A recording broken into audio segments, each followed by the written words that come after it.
नमस्कार। मातृशक्ति और पितृशक्ति।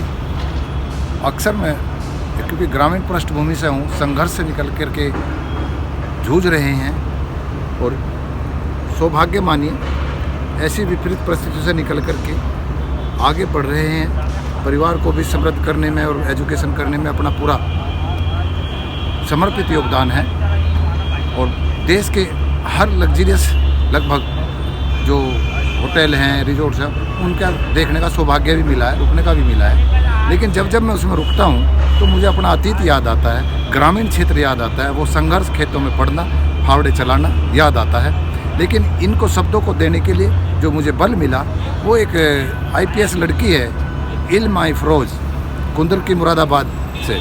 उसका जब मैं इंटरव्यू पढ़ता हूँ तो मुझे ये लगता है कि जो भाव मैं सोचता था उनको शब्दों में व्यक्त करने का भाव वो इल्मा इफरोज़ से मेरे पास आया है। तो भावुक हो जाते हैं। मैं अपनी बेटी को भी समझाता हूँ कि कभी भी आप अगर उच्चतम पर पहुँच जाएँ और अच्छे क्षेत्र पहुँच जाए तो अपने अतीत को मत भूलना, अपने उस समाज को, उस क्षेत्र को और उस दौर को मत भूल जाना।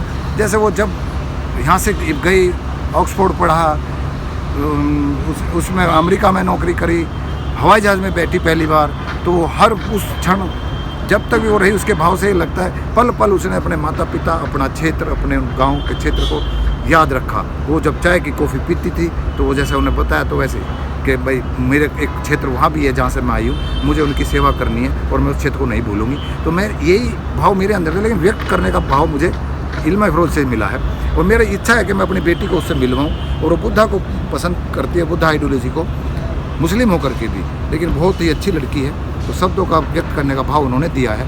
तो मैं ऐसे ही उन लोगों से बोलता हूँ जो अपने अतीत को भूल करके वर्तमान की चमक दमक देख करके, मैं भी एक जगह चमक दमक की जगह पर ही खड़ा हूँ तो भाव आ गया इल्मा इफरोज़। हालांकि इससे बहुत बड़ी बड़ी जगह पर मैं जाता हूँ लेकिन मैं अपने अतीत को नहीं भूलता हूँ। ऐसे ही मैं उन लोगों से कहता हूँ जो अपने अतीत को भूल रहे, अपने पुरखों के त्याग को, अपनी ज़मीन को भूल जाते हैं, उनको ध्यान दे लें कि जब भी आप कहीं अच्छी जगह जाएं, अच्छी जगह तो अपने उन व्यक्तित्व को याद रखें, अपने पुरखों को, अपने माता पिता के त्याग को याद रखें, अपने समाज के बलिदान को और कष्ट को ध्यान रखें।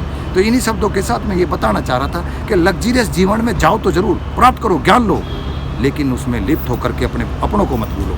नमस्कार।